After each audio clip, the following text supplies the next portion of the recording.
Okay, Barnes and Nobles is about to close. This is the recession. People were talking about the educated people, the people with degrees were amongst the first people to start to lose their jobs, amongst the first people to have to seek different options. And so it was a bit insulated because, in principle, we live slightly less hand to mouth than,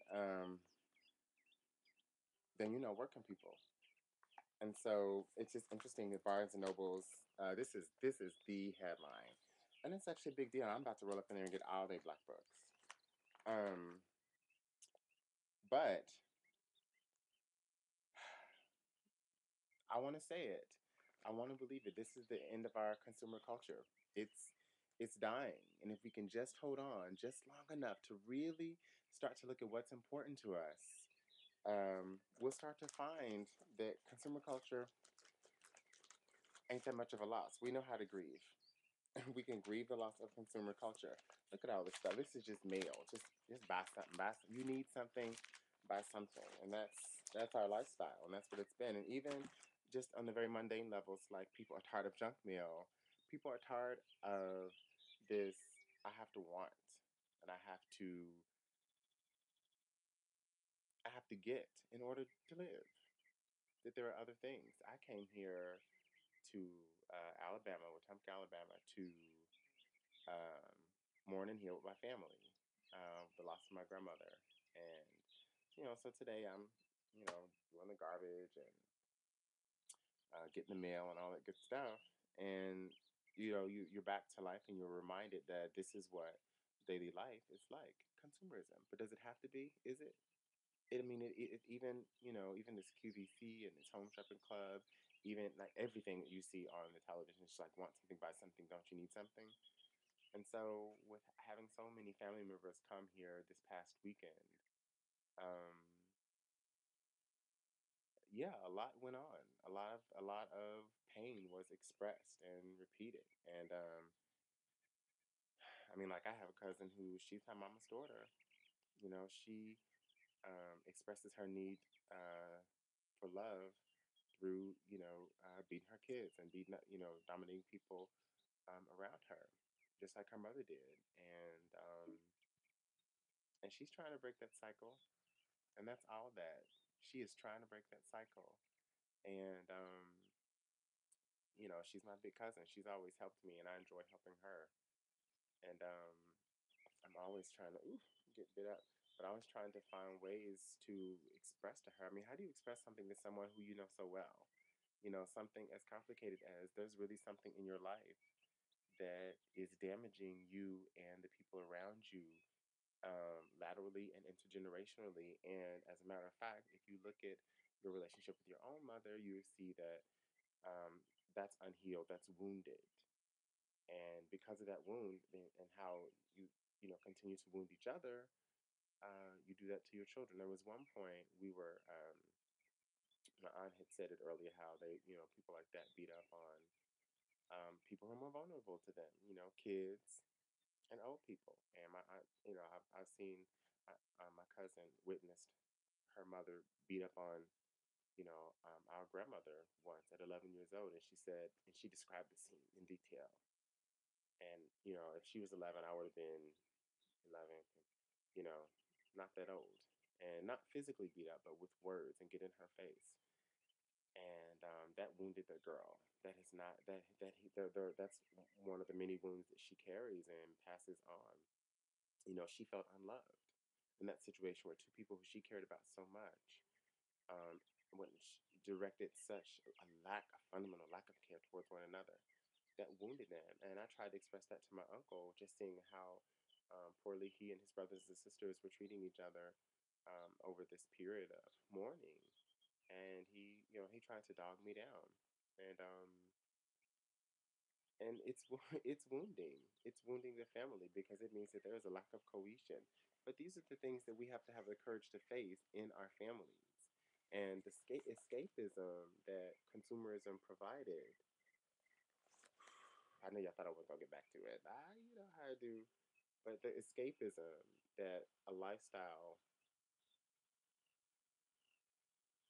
facilitates for us as consumers, and it's reinforced everywhere around us. Well, that is again why Barack Obama is so revolutionary, because he's saying, you know what, y'all need to take care of your families. Didn't Barack Obama say that? Don't Isn't that why we're so attracted to them as a couple? Like, damn, hot, damn. You know, she do got a fat ass, and the Queen of England grabbed it. You got a fat ass, girl. But it's not just having a fat ass. It's being able to express care consistently, long term, to heal wounds, to be committed to doing that and helping each other through that process. Just like we do, you know, when we come here together over a funeral and just mourn. You gotta take it to the next level. You gotta take it to the next level. You gotta keep it pushing. If you're not healing, then you're just a wounded soldier. Uh oh. That's why people use that narrative so much. Not just because there are so many soldiers, but I have another cousin who actually is a soldier, he and his wife. And it's interesting because the difference is they are constantly in this process of healing. They are soldiers, but when you see them, when they're here in our family's house, they are they are the most chill people. They just hanging out. You know, she's over here chatting up everybody. He's over there cooking something or fishing and cleaning fish and frying the fish for everybody. And then, you know, it means other people getting other things together, and then different people can clean up after them. And it just, that's how we roll. When we can express care to each other, the you see mealtime. It's just like one of those. If you could just take a picture of mealtime, you would see how much cooperation gets you, how much mutuality gets you, and how we all have to take a role in facilitating that. And that's something that, as a generation, my cousins and I do well, especially the three of us. And it's interesting that as our three parents were brothers and sisters who were here, and then we were all here. The other cousins who weren't here, their father wasn't, so there were just some lines that were missing. But the three of us had more lived in Louisville growing up. I'm the only one that actually lived throughout in Louisville and therefore had the most time to spend with our grandmother. But at one point, my older cousin lived in California, and I remember when they left. I remember seeing that orange car, that white um, top pull out when they were driving to California, and I just thought,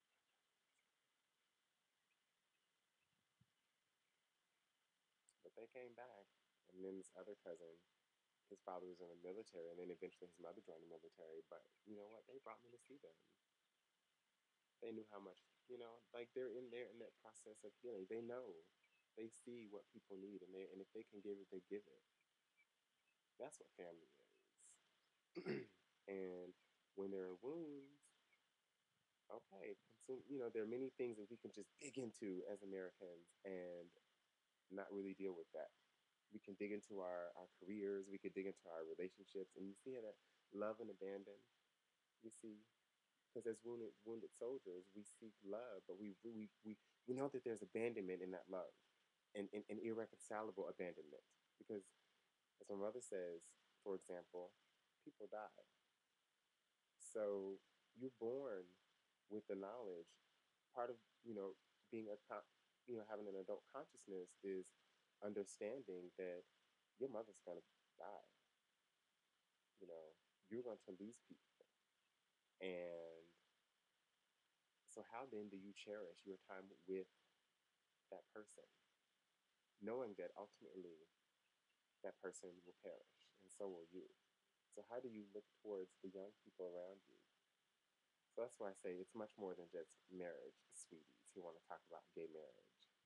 It's all about how do you do this as a family?